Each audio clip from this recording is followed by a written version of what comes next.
The Grand Tribunal Hall stretched so high that clouds formed near its ceiling. Marcus Webb stood at the center of the massive chamber, his hands locked in quantum restraints that hummed with a sound like dying stars. Around him, rising in concentric circles that seemed to touch the sky itself, sat representatives from 847 different species. Some had faces. Some had clusters of lights where faces should be. Some were just voices speaking from empty chairs, their physical forms too dangerous to bring into normal space. This was the Galactic Council, and Marcus was the first human to stand trial before them. Above everything else, suspended in a sphere of contained gravity, sat the Council of 12. These were the oldest species in the galaxy, the ones who had built this government thousands of years before humans discovered fire. They did not speak with voices. Their words appeared directly in the minds of everyone present, cold and absolute. High Arbiter Thalen began the proceedings. The being looked like living crystal, refracting light into patterns that hurt to watch. When it thought spoke, Marcus felt the words pressing against his skull. Captain Marcus Webb of Earth, you stand accused of violating Galactic Law 719. You made contact with a Class 7 restricted species. You interfered with Council research operations. You stole Council property. The holographic displays activated around Marcus, showing his ship, the Envoy, approaching an abandoned mining station. They showed him entering. They showed him leaving with two small figures wrapped in emergency blankets. The penalty, Thalen continued, is the immediate regression of your entire species. Earth will be isolated. All technology will be removed. 17 billion humans will return to primitive conditions. This is not negotiable, Marcus said nothing. He had been standing here for 6 hours already. His legs ached. His throat was dry. But he kept his face calm, his breathing steady. He had learned something important in his 43 years. Powerful people expected fear. When you did not give it to them, they made mistakes. A reptilian delegate from the lower circles stood, its scales flashing with bioluminescent anger. The human knew the law. He was briefed when Earth joined the Council. He signed the treaties. There is no defense. Another voice, this one from a being that looked like animated smoke, agreed. Humans are young, reckless. This proves they were granted Council membership too soon. We should have waited another 1,000 years, Marcus finally spoke. His voice was quiet, but in the acoustics of the chamber, every word carried to the highest seats. I want to invoke testimony of the accused. The chamber went silent. 847 species, millions of years of combined existence, all stopped talking at once. High Arbiter Thalen's crystalline body pulsed with what might have been surprise. That right has not been invoked in 407 years. But it still exists, Marcus said. Article 42 of the Galactic Charter. The accused may tell their complete story before sentencing. You cannot refuse. Thalen consulted with the other members of the Council of 12. Whatever conversation they had happened in spaces Marcus could not perceive. Finally, the Arbiter responded. Very well. Speak. Marcus took a breath. This was the moment everything depended on. Not just his life, but Earth's future. He had one chance to make the Council understand. 7 days ago, I received a distress signal. He told them about the frequency, one that Earth's military had discovered but never reported. The signal was weak, almost lost in the background radiation of space. It repeated every 30 seconds, 2 life signs, fading, coordinates, a plea for help that needed no translation. Marcus was running medical supplies at the time. His cargo ship was small, unarmed, ordinary, but he followed the signal to its source, a mining station that appeared on no official charts. Station Theta 7, the beacon called it. No such station existed in any Council database. When I docked, the station was dying, Marcus continued. Emergency power failing? Life support at 15%.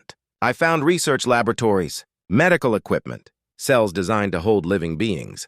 The holographic displays changed, showing footage from Marcus's suit camera. The Council saw what he had seen.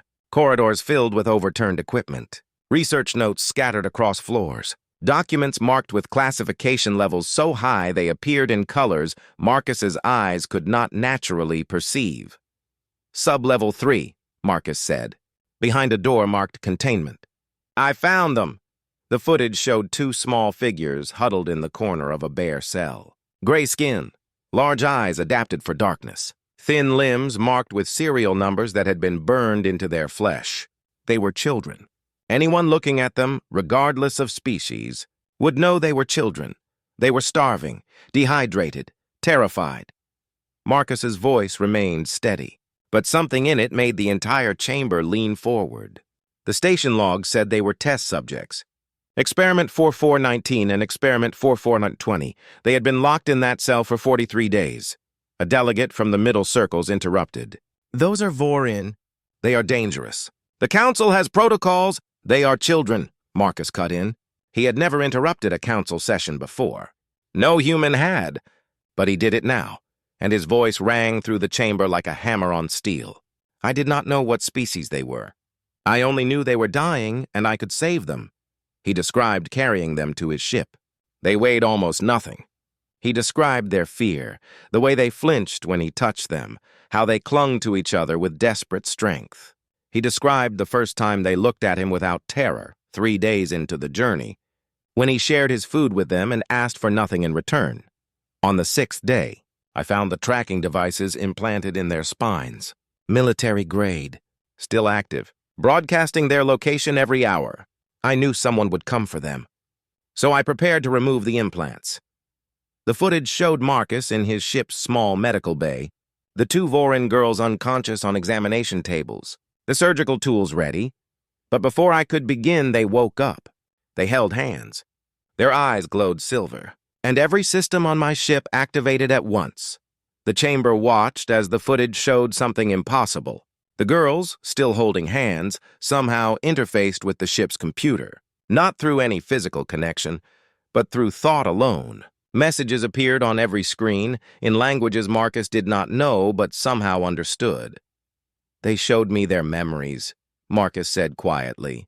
"They showed me other children, dozens of them, being taken away in council ships. They showed me the research being done on them. They showed me how the council had been separating Vorin twins for generations, preventing them from bonding, using them as test subjects for neural interface experiments." High Arbiter Thalen's crystalline form blazed with sudden light. "You do not understand what you have done, human. Vorin twins who bond become dangerous. They can interface with any technology. They can rewrite the laws of physics in localized space. We separate them to protect the galaxy." "By torturing children?" Marcus asked. "By preventing weapons from forming." "They are not weapons. They are people." The chamber erupted. Hundreds of species began arguing at once. Some defended the council. Others demanded explanations. A few called for Marcus's immediate execution. Through the chaos, a new figure entered the chamber. The Council of 12 rose from their gravity sphere, a sign of respect Marcus had never seen them show. The figure was massive, wearing armor that absorbed light. Its 4 eyes glowed red in the dimness. "High Commander Drex," Thalen announced. "Commander of the Enforcement Fleet." Drex's voice was like grinding metal. "Captain Webb, where are the Vorin subjects now?" Marcus met the commander's eyes. "Somewhere safe. There is nowhere in this galaxy we cannot reach. Tell us where they are, and Earth will face only economic sanctions. Refuse and your planet burns." The chamber held its breath. This was the moment. The first human ever to stand before the Galactic Council, facing the combined might of thousands of worlds, being given one chance to save his species by betraying 2 children. Marcus Webb smiled. "No." The word hung in the air like a thrown knife. High Commander Drex's 4 eyes narrowed, trying to understand if the human had truly just refused. Around the chamber, 847 species watched in stunned silence. No one refused the enforcement fleet, not ever. But Marcus was not thinking about what happened in the council chamber. His mind had already moved backward to 7 days earlier, to the moment this all began. Even as guards moved toward him, even as Drex began issuing orders, Marcus remembered. 7 days ago, Marcus Webb was not a captain. He was a courier. The Envoy was a cargo ship rated for 2 crew members, carrying medical supplies between outer colonies. The work was boring, the pay was adequate, and Marcus liked it that way. After 12 years in Earth's merchant fleet, he had seen enough excitement. The distress signal came during a routine jump between systems. His ship's AI, Vera, classified it as corrupted data and recommended deletion. But something about the static pattern made Marcus pause. He had been in space long enough to trust his instincts. He told Vera to trace the source. The coordinates led to an area listed as empty space on every star chart. No planets, no stations. Nothing but radiation and dust. But when the envoy dropped out of hyperspace, Marcus saw it. A mining station, hanging in the dark, its lights flickering like a dying heartbeat. The station's beacon identified it as Theta 7. Marcus checked every database he had access to. No such station existed in Council records. That should have been his first warning. He docked anyway.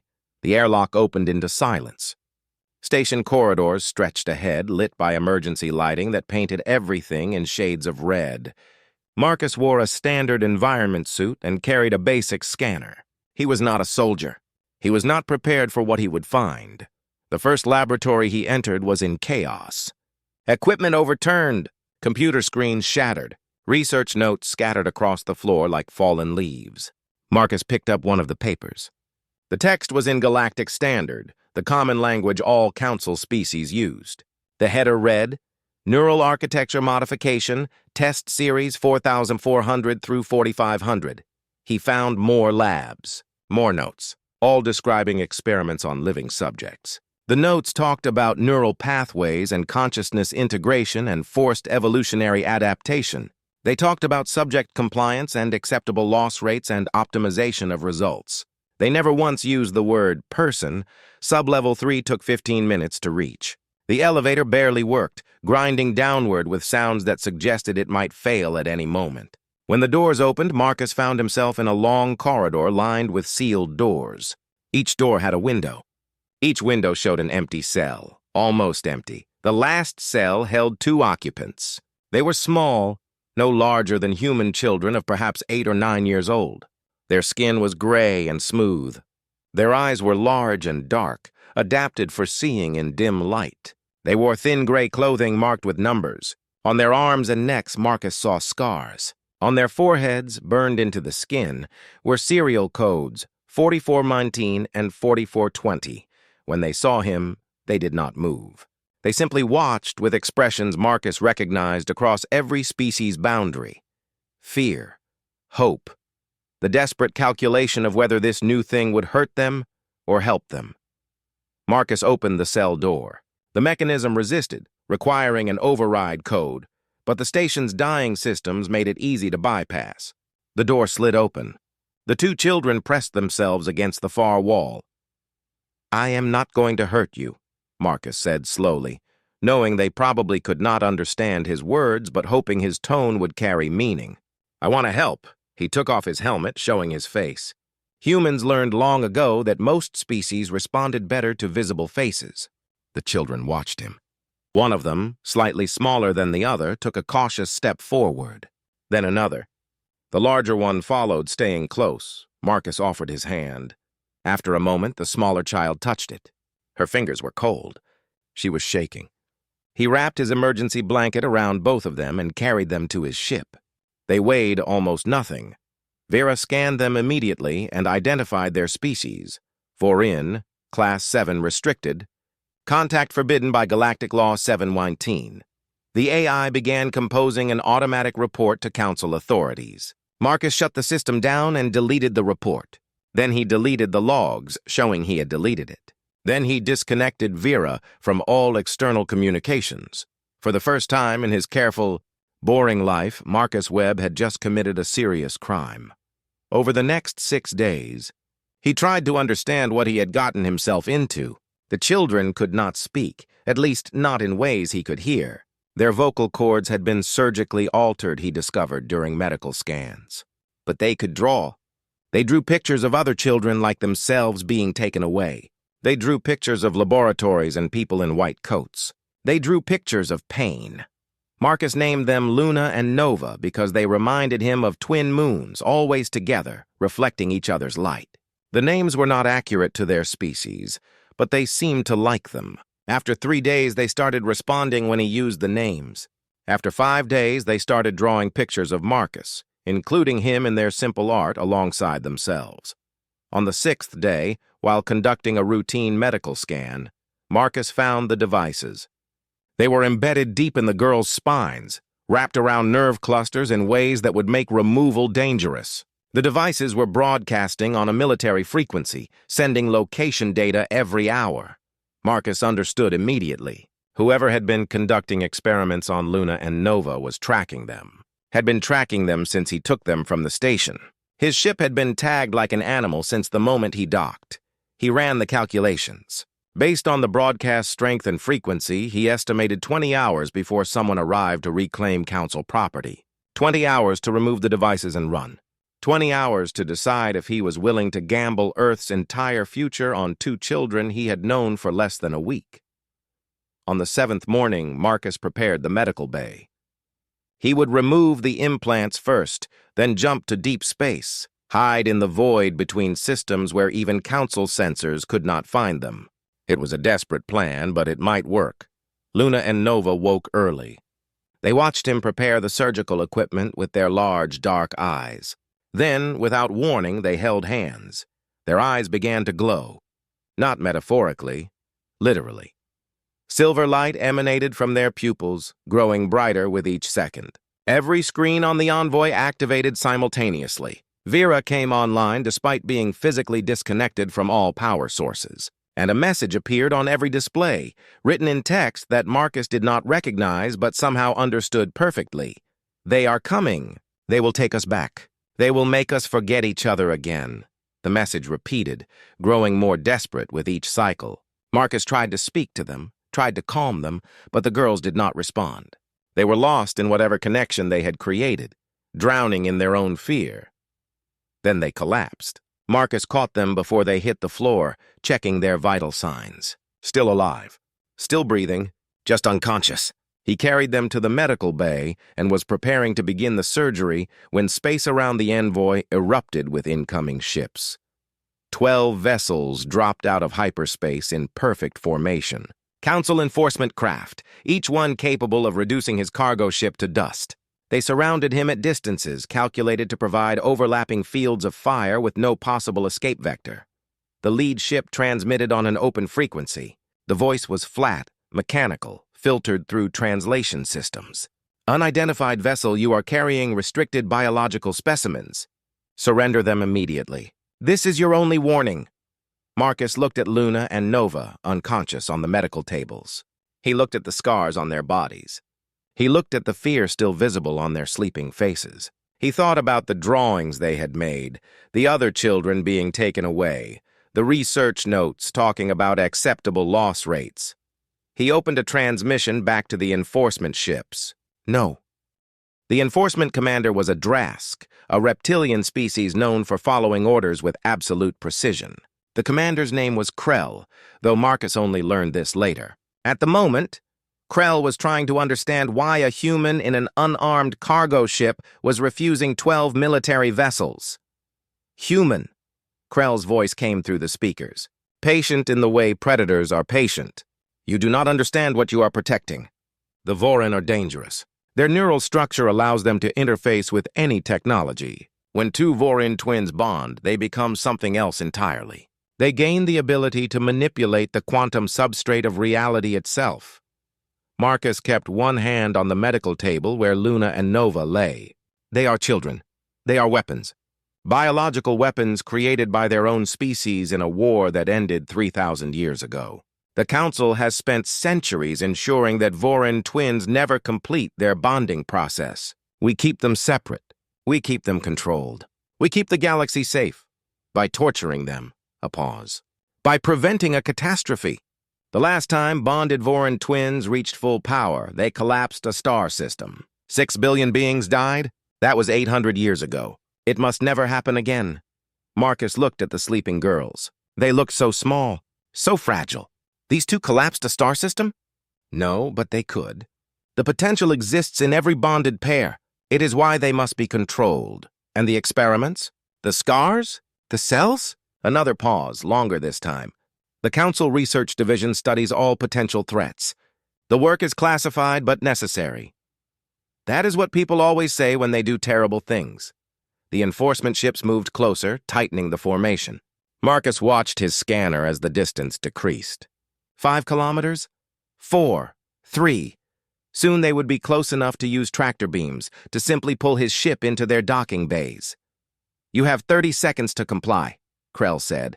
After that, we will board your vessel by force. You cannot escape. You cannot fight. You have no options. Marcus believed him. He had no weapons, no defenses, no way to outrun military ships. By every logical measure, he should surrender. Hand over Luna and Nova. Return to Earth. Face whatever punishment came. Live. But he kept thinking about the way Luna had touched his hand that first time, trusting him when she had no reason to trust anyone. He kept thinking about Nova's drawings, the way she included him in her pictures of safety. He kept thinking about all the other children in those research notes, the ones marked as terminated, the acceptable losses. Vera, Marcus said quietly. How long until they can use tractor beams? At current approach speed, 107 seconds. And how long until those two wake up? Unknown. Neural activity is increasing. Estimate 60 to 90 seconds. Marcus smiled. It was close. Very close, but possibly enough. Human, your time is up, Krell announced. Prepare to be boarded. That was when Luna and Nova opened their eyes. They sat up in perfect synchronization, moving like reflections of each other. Their eyes glowed with that same silver light, but brighter now, so bright Marcus had to look away.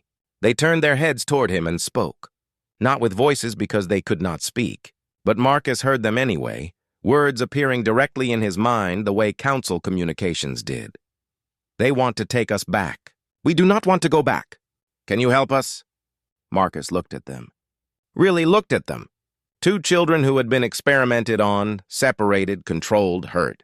2 children who had found each other again and were terrified of being torn apart. 2 children who still somehow had enough trust left to ask for help. Yes, Marcus said. The girls held hands. The silver light spread from their eyes across their skin, covering them in patterns that looked like circuit diagrams drawn in starlight. Then, the light reached out beyond them, spreading through the ship's systems, touching everything at once. Vera's voice changed, became layered, as if multiple beings were speaking through her. We can see them now. The ships, their systems. We can see how they work. Marcus felt something pressing against his mind. Not painful, but strange. Then suddenly he could see what Luna and Nova saw. The 12 enforcement ships were no longer solid objects. They were patterns of energy and information, quantum states held in specific configurations, systems within systems within systems, and he could see their weaknesses. There, the girls' voices said in his mind, and Marcus saw it. A gap in the formation, lasting only 3 seconds during their approach pattern. The exact sequence of movements needed to slip through. The precise timing required. Now there is more, the girls said. We can stop their weapons. Not forever, just 3 seconds. Is that enough? Marcus ran the calculations in his head, guided by whatever connection Luna and Nova had created. 3 seconds without weapons. 3 seconds in the gap. 3 seconds to activate his hyperspace drive and jump before they could react. That is exactly enough, Marcus said. Then we do it now. The girls' eyes flared brilliant white. All 12 enforcement ships went dark simultaneously, their weapon systems shutting down as if someone had simply turned them off. Marcus did not waste time wondering how it was possible. He fired his thrusters, shooting through the gap in the formation exactly as the vision had shown him. Behind him, he heard Krell's voice shouting commands, demanding reports, trying to understand what had happened. But Marcus was already initiating the hyperspace sequence. 3 seconds after the girls shut down the weapons, they came back online. 2 seconds after that, the envoy vanished into hyperspace. The jump was rough, unplanned, the kind of desperate maneuver that could tear a ship apart if the calculations were wrong. But the jump held. Marcus had no idea where they were going. He had just pointed the ship at empty space and run. When they dropped back into normal space 12 hours later, they were somewhere in the void between stars. No planets, no stations, nothing but endless dark. Safe, at least for the moment, Luna and Nova released their connection. The silver light faded. They looked at Marcus with exhausted expressions. We helped you. Did we do good? Marcus found himself smiling despite everything. You did very good. We have never bonded before. The council always stopped us, always kept us apart. But now we bonded and we are together and we can see so much. Is this how everyone is supposed to be? I think, Marcus said carefully, you are how you are supposed to be. What the council did was wrong. They will chase us. They will not stop. I know. What do we do? Marcus thought about it. He thought about running, hiding, trying to stay one step ahead of the enforcement fleet forever. He thought about the other children in those research notes. He thought about acceptable losses in classified research and the way Krell had called torture necessary. He thought about Earth, his home, his species, all 17 billion humans who had no idea what their government was part of. We tell the truth, Marcus said. We go home. We show everyone what the council is really doing. And then we make them stop. They are powerful. They control everything. Maybe. But they are not the only ones with unexpected abilities. Marcus opened a transmission on every frequency he could access. He knew it would reach Earth eventually. He knew it would reach the council, too. He transmitted everything. The video footage of the research station, the medical scans of Luna and Nova, the notes describing experiments, the classified files the girls had pulled from the enforcement ships during their escape, information the council never meant anyone to see. Then he added one more thing. A message addressed to Earth's government, to his species, to anyone who would listen. This is Marcus Webb. I am invoking the Terra Protocol. The Galactic Council is conducting illegal experiments on sentient children. I am bringing evidence to Earth. I am requesting protective action under Article 7 of the Galactic Charter. The Council will call this rebellion. I call it justice. Webb out. He shut down the transmission and looked at Luna and Nova. We just started something. Something big. I hope you are ready. The girls looked at each other, then back at him. For the first time since he found them, they smiled. We are ready. Are you? Marcus thought about what was coming. War, maybe. Isolation, certainly. Earth against the galaxy. Him against the most powerful government in known space. It was insane. It was impossible. Yes, he said. I am ready. The transmission reached Earth 18 hours after Marcus sent it. It reached the Galactic Council at the same time. Both parties received the same files. Both saw the same evidence. The difference was in how they responded. Earth's diplomatic corps convened an emergency session within 2 hours. Ambassador Rachel Torres had been Earth's primary representative to the Council for 6 years. She had negotiated trade agreements, cultural exchanges, and technology-sharing deals. She had built relationships with dozens of species. She had made Earth a respected member of the galactic community. Now she stood before the United Earth Assembly and played them Marcus Webb's transmission. The entire assembly watched in silence as the footage showed 2 children locked in a cell, marked with serial numbers, scarred from experiments. They watched as Marcus explained what he had found. They watched as he invoked a protocol most of them had never heard of. When the transmission ended, the assembly chamber stayed quiet for 30 seconds. Then everyone began talking at once. The Terra Protocol was theoretical, something written into the Galactic Charter 300 years ago as a safeguard against tyranny. It stated that any member species discovering systematic abuse of sentient life by Council authority could invoke immediate protective action. No one had ever used it. No one thought they would need to. We have to verify the claims, the Secretary General said. We cannot accuse the Council based on one transmission. Rachel shook her head. The transmission includes Council files, classified documents, medical records with Council seals. This is not fabricated. Then what are we supposed to do? Go to war with the entire galaxy over 2 alien children? It is not about the children, Rachel said quietly. It is about what the Council is, what we joined, what we have been part of for 40 years without knowing. Another delegate stood, his face pale. If we challenge them, they will crush us. Earth has no military power compared to the Council. We have been dependent on their protection, their technology, their trade routes. They can isolate us completely. Then we will be isolated, Rachel said. But we will be isolated with our principles intact. The vote took 4 hours. The debate was heated. filled with arguments about pragmatism and survival and the responsibility to 17 billion humans who never asked for this crisis. But in the end, the decision was unanimous. Earth formally accused the Galactic Council of crimes against sentience. They demanded immediate humanitarian intervention. They invoked the Terra Protocol. The Council's response arrived within the hour. High Arbiter Thalen's message was transmitted to every communication device on Earth simultaneously, ensuring that every human would hear it. Humanity has made a grave error. The allegations are based on misunderstanding and manipulation. The Voran subjects were being held for the safety of all species. Captain Webb violated sacred laws and has now convinced his species to join him in rebellion.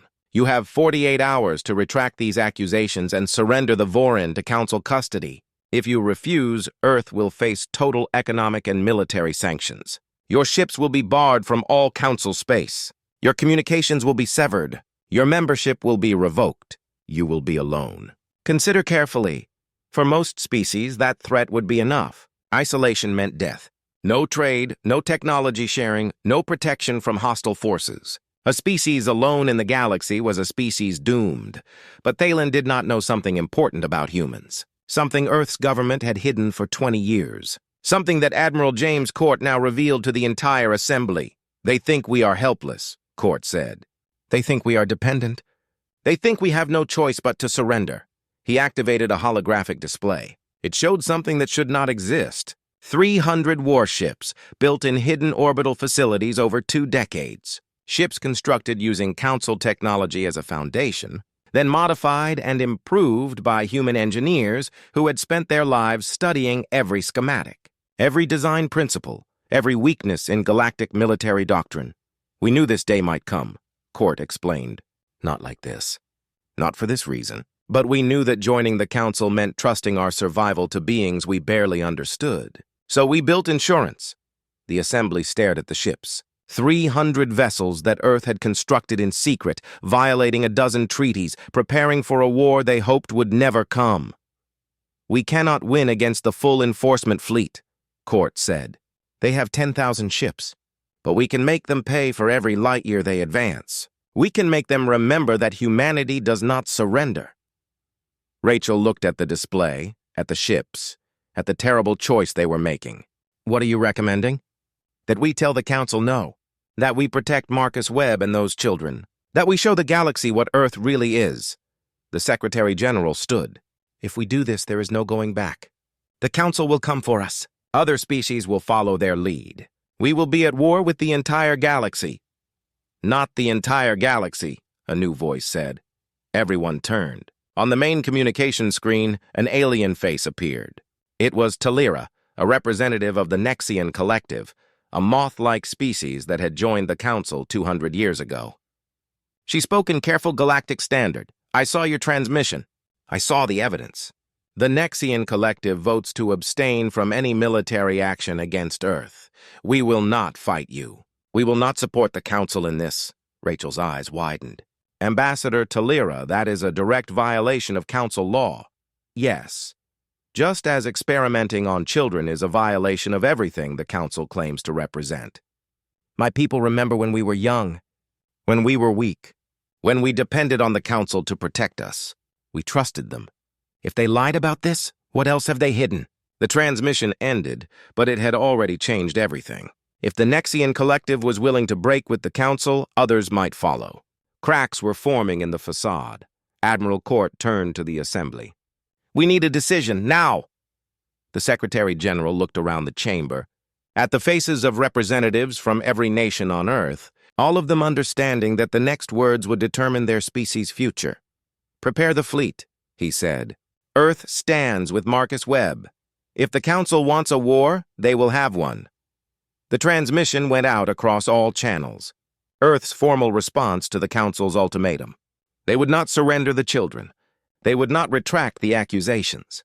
They would stand for what they believed was right, regardless of the cost. High Arbiter Thalen received the message in the Council chamber. Around him, delegates from 847 species waited for his response. Thalen considered his options. Considered the evidence that was now spreading across every communication network in the galaxy. Considered the Nexian Collective's defection. Considered the fact that a species with 40 years of council membership had just chosen exile over compliance. "Activate protocol extinction," Thalen said quietly. The chamber went silent. Protocol extinction was a myth, something whispered about but never confirmed. The ultimate sanction, the final solution for species that became threats to council authority. High Commander Drex smiled with his lipless mouth. Acknowledged. The enforcement fleet will deploy to Earth's solar system. Estimated arrival 72 hours. Human civilization will be terminated. On Earth, Admiral Court received the update from long-range sensors. 10,000 ships moving through hyperspace toward humanity's home. The largest military fleet assembled in 1,000 years, coming to destroy everything humans had built. He looked at his 300 ships. The math was simple. They were outnumbered 33-1. By any rational calculation, Earth was doomed. "All ships," Court transmitted to his hidden fleet. "This is Admiral Court. Activate combat protocols. Prepare to defend Earth. If they want our home, they will have to go through every last one of us." But something else was happening. Something Court did not expect. Marcus Webb's transmission had not just reached Earth and the Council. It had reached everywhere. Every corner of the galaxy. Every species, every station, every ship in the void, and some of those who heard it remembered. Remembered when they had been young species, trusting the Council. Remembered when they had questioned certain policies. Remembered friends who disappeared, worlds that went silent, history that did not quite add up. 63 species the Council had tried to eliminate over the centuries. Not all destroyed. Some survived, some hid, some remembered, and now they heard 2 Voran children calling for help. They heard one human saying no to tyranny.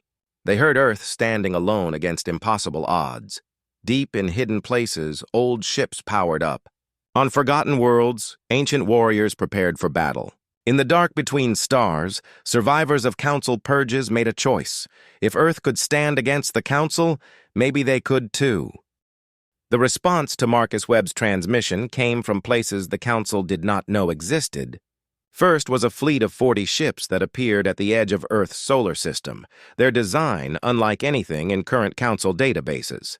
They broadcast on open frequencies in a language that Vera needed 3 seconds to translate. "We are the remnant Vorin. We heard our children call. We have returned." Admiral Court stared at his displays. The Vorin were supposed to be controlled, scattered, prevented from organizing. Yet here they were, 40 ships strong, coming to defend 2 children they had never met simply because they were Vorin and they were in danger. Then came the Nexian Collective.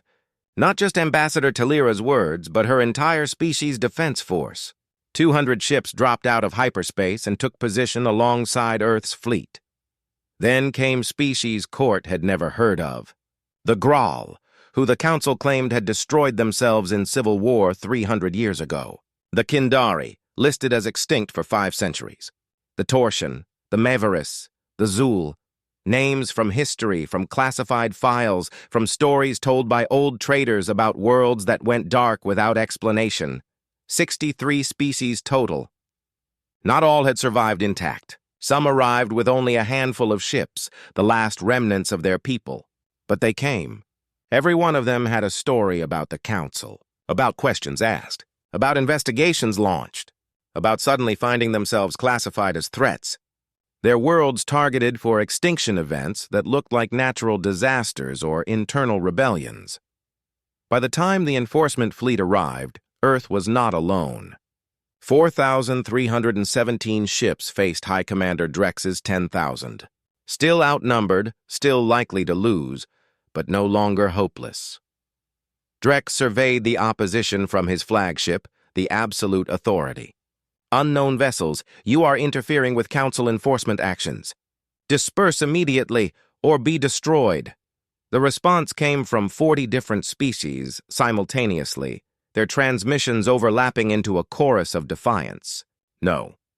Marcus Webb watched from the envoy, which had been upgraded with quantum shielding and weapon systems that Luna and Nova had designed. The twins sat beside him, their hands linked. their eyes glowing with that silver light as they monitored the situation through every computer system in range. "There are so many," Nova said, her voice filled with wonder. "So many who came to help." "They did not come just for us," Luna added. "They came because someone finally said no." Rachel Torres stood in Earth's command center, coordinating with the Allied fleet. "All ships, this is Earth Command. We do not want war. We want accountability. High Commander Drex, we are willing to negotiate." Drex's response was cold. "There will be no negotiation. The Council's authority is absolute. You will submit or you will be eliminated. This is your final opportunity to surrender." "Then I guess we fight," Admiral Court said quietly. He opened fleet-wide communications. "All ships engage defensive formations. Protect Earth at all costs." The battle began badly for the defenders. Drex was a brilliant commander who had won every engagement he had ever fought. He divided his fleet into 3 groups, attacking from multiple vectors simultaneously. The Allied ships, having never fought together before, struggled to coordinate. Within the first hour, they lost 200 vessels, but something unexpected happened. Luna and Nova, still connected through their bond, began to see patterns in the battle. They saw how Drex thought, how he planned, where he would strike next. They transmitted this information to every ship in the defensive fleet simultaneously, giving commanders advance warning of incoming attacks. More importantly, they began to interfere with Council systems, not destroying them but confusing them. False sensor readings, communication delays, weapons that fired 3 seconds late, small disruptions that added up to chaos. The Vorin remnant used their own neural abilities to jam Council targeting systems. The Graal, who everyone thought were extinct, revealed why the Council had feared them. They could manipulate gravity at a local level, creating fields that deflected energy weapons. The Kindari ships could phase partially out of normal space, making them impossible to target accurately. Every species brought something unique. Every species had survived Council extinction attempts by developing unexpected abilities. Together, they were far more dangerous than Drex had anticipated. 12 hours into the battle, Drex realized he was not winning. He was losing ships faster than projections indicated. The defenders were adapting, learning, becoming more coordinated with every passing hour. This was not supposed to happen. He opened a direct channel to Marcus Webb. "Human, I will offer this once. Surrender the Vorin twins. End this rebellion. I will withdraw the fleet. Earth will face only economic sanctions." Marcus looked at Luna and Nova. "What do you think?" The twins spoke in unison. "We think he is afraid." "Of what?" "Of what happens if we win. If the galaxy sees the Council lose." Marcus smiled and opened the channel. "Commander Drex, the twins said to tell you that they are not property to be surrendered. They are people, and we do not negotiate with kidnappers." That was when everything changed. 5 Council member species arrived at the battle. Species who had voted to abstain from the conflict but remained officially neutral. They should have been bystanders. Instead, they positioned themselves between Earth and Drex's fleet. Their transmission went to everyone. "This ends now. We have reviewed the evidence Earth provided. We have investigated the classified facilities. We have discovered that protocol extinction is real and that the Council has used it against 63 species over the past millennium. This is not justice. This is tyranny. High Commander Drex, stand down. Drex's fleet split." 3,000 ships stayed loyal to him, believing in Council authority, believing this was necessary. 7,000 stood down. Some joined the defenders. Some simply withdrew, refusing to fight anymore. The battle was over. Drex transmitted one final message. "You have destroyed galactic peace. You have shattered an order that stood for 3,000 years. You have doomed us all to chaos," Marcus replied. "No, we have exposed galactic tyranny. There is a difference. Real peace does not require torture. Real order does not require extinction. You forgot that. We reminded you. The enforcement fleet retreated. Drex was later arrested by his own officers and tried for crimes against sentience. The Council of 12 resigned. The Galactic Council itself was dissolved by vote of its member species, who demanded truth and accountability. The trials took months. The investigations took years. They found evidence of hundreds of hidden research facilities. They found records of species eliminated not because they were dangerous, but because they asked too many questions. They found files on humanity, plans for Earth's eventual elimination once humans became too advanced, too independent. Protocol extinction had been real, and Earth had barely escaped it. A new galactic government formed, more democratic, more transparent, with representatives from every species including the 63 who were supposed to be extinct. Luna and Nova attended the first session, sitting beside Marcus Webb, who Earth had appointed as ambassador to the new council. When asked to speak, the twins stood together holding hands. "We are Vorin," they said in perfect harmony. "We were created as weapons. We were experimented on. We were kept apart." But one human said no. One species chose to protect us even when it meant risking everything. They showed us that some things are worth fighting for. They showed the galaxy that tyranny only survives when good people do nothing. They looked at Marcus. "Thank you for not doing nothing." The session ended with applause from 100 different species, each expressing approval in their own way. Humans clapped. Others produced sounds or lights or movements that meant the same thing. Together they celebrated not the war they had won, but the peace they could now build. Marcus stood on Earth 6 months later, watching ships from across the galaxy pass overhead. Trade ships, diplomatic vessels, research teams, all coming to work with humanity. Earth had become something unexpected. Not conquerors, but liberators. Not rulers, but partners. Luna and Nova stood beside him, taller now, growing at the rapid pace of their species. They had been reunited with other Vorin, had met their people, but they chose to stay with Marcus. He was family now, in ways that transcended biology. "What happens now?" Marcus asked them. The twins looked at each other, communicating in ways only they could. Then they looked at him and smiled. "Now we rebuild. We remember what happened so it never happens again. We make sure no other children are hurt the way we were hurt. And if someone tries, then we will be ready. All of us together." Above them, a new flag rose alongside Earth's own. 2 stars circling each other, never alone. The symbol of the new council, designed by Luna and Nova themselves. A reminder that strength comes not from isolation or control, but from unity and choice. The war was over. Humanity had declared war on tyranny and won. But the real victory was not military. It was moral. Earth had reminded the galaxy what was worth fighting for: the dignity of all sentient life, the protection of the innocent, and the simple truth that might does not make right. 7 days after Marcus found 2 children in a cell, the galaxy had changed forever, and it would never forget the human who said no.